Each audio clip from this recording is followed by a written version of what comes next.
एक दफ़ा का जिक्र है कि एक आदमी था और उसके बैंक अकाउंट में 134 करोड़ रुपए थे। 134 करोड़, सही सुना आपने। ये उसका बैंक बैलेंस है। और उसके पास एक जायदाद थी जिसके ऊपर उसने एक फैक्ट्री बनाई। उस फैक्ट्री का नाम था ISL, जिससे वो सालाना ईयरली बेसिस पे 45 करोड़ रुपए कमाता था वो आदमी। उस आदमी का नाम था भारत, इंडिया। दूसरी तरफ एक आदमी था जिसकी जेब में फूटी कोड़ी तक नहीं थी, फूटी कोड़ी। वो अपने बाप से पैसे मांगता था और उससे पैसे मांग मांग कर अपना घर चलाता था। उसके बाप का नाम था फीफा। क्या नाम था? फीफा। उसने एक बिज़नेस खड़ा करने की कोशिश की लेकिन वो बुरी तरह फ्लॉप हुआ।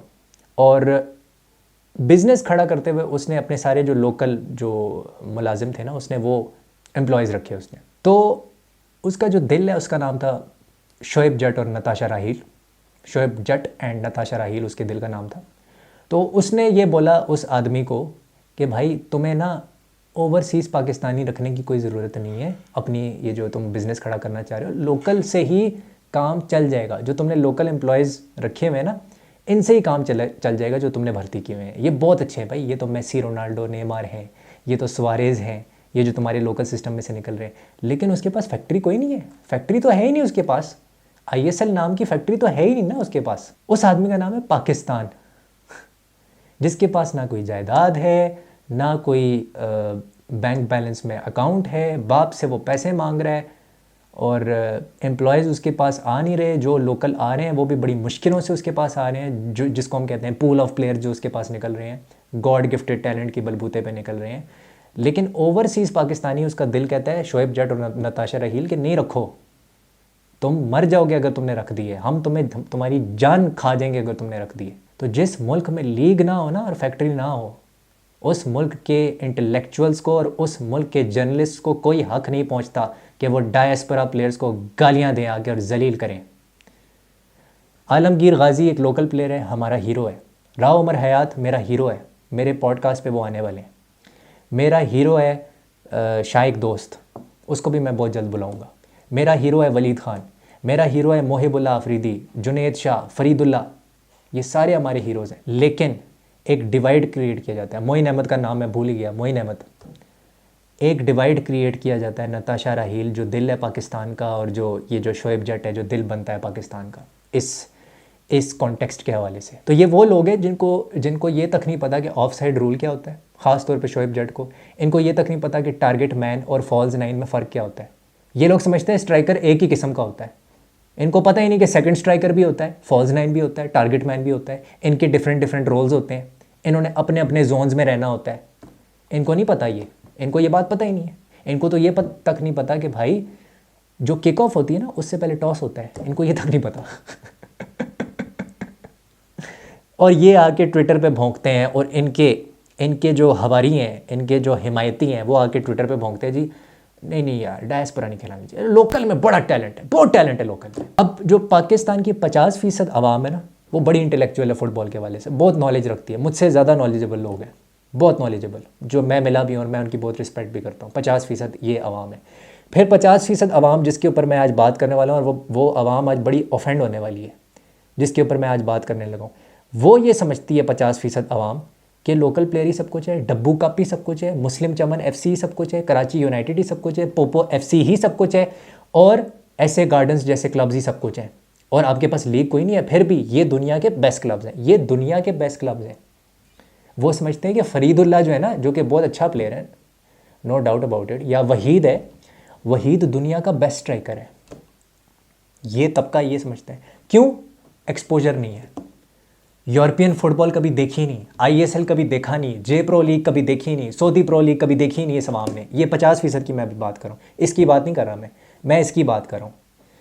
तो ये जो 50% आवाम है, इसने ये कभी देखा ही नहीं हुआ यूरोपियन फुटबॉल। अगर इनसे बोलो ना, मुझे 10 मैसेजेस आ चुके हैं जो कि हमारे भाई काफ़ी KPK से भी, सिंध से भी, बलूचिस्तान से मुझे मैसेज करते हैं, मेरे से पूछते हैं भाई ये टारगेट मैन और फॉल्स 9 में फ़र्क क्या है, ऑफ साइड क्या है, मतलब क्या है वो ऑफ साइड का, रेड कार्ड कैसे मिलता है, थ्रू बॉल क्या होता है, येलो कार्ड कैसे मिलता है। इस तरह के मैसेज आते हैं मुझे, ठीक है, तो ये अवाम एग्जिस्ट करती है, ये मत कहो कि पाकिस्तान में ये अवाम एग्जिस्ट नहीं करती, करती है भाई, करती है। तो ये मैं पहले आपको बस समझा दूं और बता दूं भाई साहब कि आपका यूरोपियन फुटबॉल देखना ज़रूरी है। आप कहते हो जी यूरोपियन फुटबॉल देखते हुए हमें मज़ा नहीं आता, ऊपर से आप ही मुझे बोलते हो कि हमने फुटबॉलर बनना है। आप ही लोग मुझे मैसेजेस करके बोलते हो कि हमने फुटबॉलर बनना है। ओ भाई घंटा फुटबॉलर बनना है। Pinnacle of football European football है मेरे भाई। यूरोपियन फुटबॉल तुम नहीं देखते तो तुम में और शोएब जट में कोई फ़र्क नहीं है। वो जिस तरह का जाहिल आदमी है तुम भी उसी तरह जाहिल रहोगे सारी ज़िंदगी। ये मैं तुम्हारे मुंह पे बोलता हूँ। तुमने अनसब्सक्राइब करके चले जाना है, चले जाओ, क्योंकि मेरा काम है सच बोलना, तुम्हें सच बताना, तुम्हारे मुंह पे सच बोलना। सच यही है कि तुम शोएब जट की तरह एक जाहिल आदमी हो, फुटबॉल फैन होकर भी तुम एक जाहिल आदमी हो अगर तुम यूरोपियन फुटबॉल नहीं देखते। ये मैं तुम्हें कह रहा हूँ। आज ऑफेंड होते हो जाओ, मेरा इसमें क्या है, तुम्हारा अपना नुकसान है। शोएब जट जो है वो एक सोच का नाम है, नताशा राहील एक सोच का नाम है। मैं उस सोच को निगेट करने आया हूँ। मैं तुम्हें यह समझाने आया हूँ कि तुम्हारी मुस्लिम चमन एफसी और जो तुम्हारी तबकाती जो निज़ाम है ना, जो तुम्हारी फुटबॉल है, प्रोविंस की फुटबॉल है, तुम उसी में बड़े रहते हो। डिस्ट्रिक्ट की फुटबॉल में, प्रोविंस की फुटबॉल वही देखते रहते हो, हवाई फुटबॉल, लॉन्ग बॉल फुटबॉल। हमारे ये जो 50% पाकिस्तानी तबका है ना, ये अगर वहीद को हल्का सा ड्रिबल करता हुआ देख रहे ना, इनको ऑर्गेज़म आ जाता है, ये पागल हो जाते हैं। ओहो हो ड्रिबल कर दिया उसने, क्या हो गया, क्या हो गया, कोई इतनी बड़ी बात नहीं है। ड्रिबल करने के बाद जो वो हगता है फाइनल थर्ड में, वो उस पर भी तो बात करो। उस पर कब बात करोगे, उस पर कब बकवास करोगे आके कि वो हगता है, उससे फाइनल थर्ड में पास नहीं होता, उससे ड्रिबल के बाद उसको समझ नहीं आती कि लेफ्ट होना है कि राइट होना है। ऐसा लगता है कि वो फाइनल थर्ड के अंदर अलजबरा सॉल्व कर रहा है, मैराथन रनिंग कर रहा होता है। वो प्रेसिंग तक वो ठीक से नहीं कर सकता। एक प्रेस उसका आज तक मैंने ओरिएंटेड प्रेस होता हुआ नहीं देखा है। शैडो प्रेसिंग करने की कोशिश करता है, वो भी डिसओरिएंटेड होती है, गलत डायरेक्शन में होती है।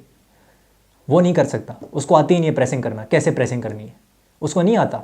उसका अपना कोच कह चुका है शेख हमदान कि उसको नहीं आता। वो डाइग्रेस कर गया 4 साल में, डाइग्रेस कर गया।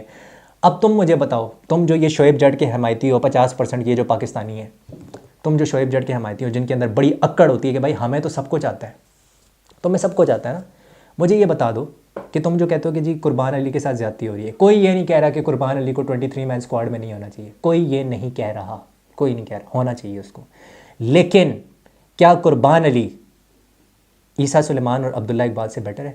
दिल पे हाथ रख के जवाब देना, दिल पे हाथ रख के खुद से पूछो और खुद से ये सवाल पूछो, क्या वो ईसा सुलेमान और अब्दुल्ला इकबाल से बेटर है? और अपने तबके की बायसनेस को हटा दो, भूल जाओ थोड़ी देर के लिए कि तुम एक बलोच हो, भूल जाओ। एक पाकिस्तानी बन के सोचो और पाकिस्तान के हक में बेटर क्या है ये बन के सोचो। पाकिस्तान के हक में क्या बेटर है, ईसा सुलेमान, अब्दुल्ला इकबाल या कुर्बान अली? ईसा सुलेमान और Abdullah Iqbal are miles better, क्योंकि वो यूरोपियन फुटबॉल में खेलते हैं और उनका लेवल ही अलग है। अंधा भी देख के बता सकता है। देन अगेन मैं फिर से कह रहा हूँ, कुर्बान अली को 23 मैन स्क्वाड में होना चाहिए, यूसुफ अहमद को भी होना चाहिए। मैंने कभी नहीं कहा कि इनको नहीं होना चाहिए। लेकिन तुम डायस्पोरा प्लेयर्स को जलील करते हो। हम लोग जलील नहीं करते लोकल प्लेयर्स को, हम उनको अपना हीरो मानते हैं। तुम हीरो नहीं मानते डायस्पोरा प्लेयर्स को, तुम उनको जलील करते हो। ये फ़र्क है मुझ में और तुम में। तो ये जो शोएब जट के हमायती हैं ना, जो अपने आप को बहुत बड़ी चीज़ समझते हैं, जिनको ये भी नहीं पता कि भाई राइट विंगर, लेफ्ट विंगर और स्ट्राइकर में क्या फ़र्क है, राइट बैक का रोल अलग है, सेंटर बैक का रोल अलग है, ये तक तुम लोगों को नहीं पता। 6 किस्म के मिडफील्डर्स होते हैं, तुम्हें तो ये भी नहीं पता।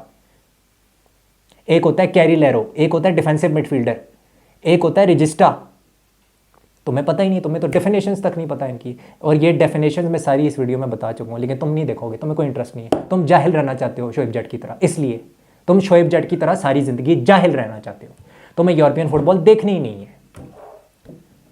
फिर तुम कहते हो कि जी तुम क्लेम करते हो कि हम फुटबॉल के फ़ैन हैं, तुम ये क्लेम करते हो, लेकिन तुमने यूरोपियन फुटबॉल नहीं देखनी। तुमने सिर्फ मुस्लिम चमन एफसी और आतिश टांक एफसी को खेलते हुए देखना है और कराची यूनाइटेड और पोपो एफसी को खेलते हुए देखना है। बस ख़त्म, बात गई। पाकिस्तानी फुटबॉल देखनी है बस, और कुछ नहीं देखना। अपने गांव से बाहर ही नहीं निकलना, एक्सपोजर हासिल करना ही नहीं है। तो ये मेरा मसला नहीं है कि तुम जाहिल रहना चाहते हो, ये तुम्हारा अपना मसला है, तुम्हारे अंदर खोट है। बाकी ये कि मैं ये चीज़ बड़ी क्लियर कर देना चाहता हूँ कि मैं डिवाइड एंड रूल में बिलीव नहीं रखता। लोकल प्लेयर्स हमारे हीरो हैं, सारे हमारे हीरो हैं। डायस्पोरा प्लेयर्स हमारे हीरो हैं, हमें इनकी इज़्ज़त करनी चाहिए। हमें ये सोचना चाहिए कि अगर वहीद जो है वो 9 मैचेस में कोई परफॉर्मेंस नहीं दे रहा, फ़खर जमान बना हुआ है, वो फ़खर जमान तो 10 मैचेस में फिर एक मैच में परफॉर्म कर देता है, ये तो एक मैच में परफॉर्म नहीं करता। मैंने इसको आज तक एवरेज से ऊपर परफॉर्म करते हुए नहीं देखा, हमेशा एवरेज या बिलो एवरेज परफॉर्मेंस आती है इसकी। ऑफ द बॉल इसकी मूवमेंट बिल्कुल शिट है, बिल्कुल शिट। और फरीदुल्ला की तो उससे मच बेटर है। फरीदुल्ला तो लिंक अप प्ले अच्छा कर रहा है, होल्ड अप प्ले सब कुछ अच्छा कर रहा है, वो काफ़ी बेटर परफॉर्मेंसेस दी हैं उसने कैम्बोडिया के खिलाफ, उसने अपने आप को इंप्रूव किया है। इसके अंदर कोई इंप्रूवमेंट ही नहीं आ रही। अब तुमको कहती जी शायान उबैद कराची का एजेंडा चला रहा है, तो मोइन अहमद ने तो ब्रिलियंट परफॉर्मेंस दी है। मोइन अहमद को खेलना भी चाहिए प्लेइंग 11 में, वो भी कराची का लड़का है, मैं उसकी तारीफ कर रहा हूँ, उसको प्लेइंग 11 में होना चाहिए क्योंकि वो बहुत अच्छा खेल रहा है। तो ये लड़का जो कि एक स्ट्राइकर है और इसके अलावा तुम्हारे पास कोई स्ट्राइकर नहीं है पाकिस्तान में, तो क्या पाकिस्तान के हक में ये बेटर नहीं है कि इमरान कियानी को आना चाहिए जो कि एक डायस्पोरा प्लेयर है, मिकाइल अब्दुल्ला को आना चाहिए जो कि एक डायस्पोरा प्लेयर है?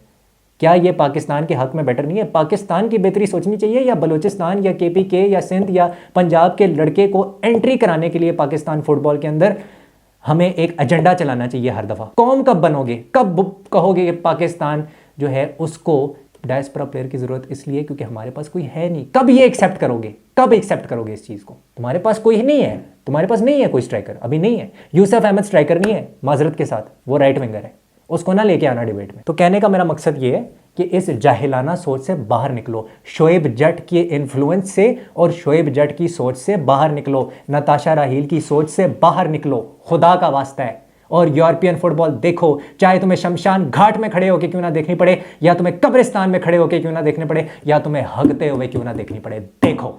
ये है मेरा मैसेज आज का।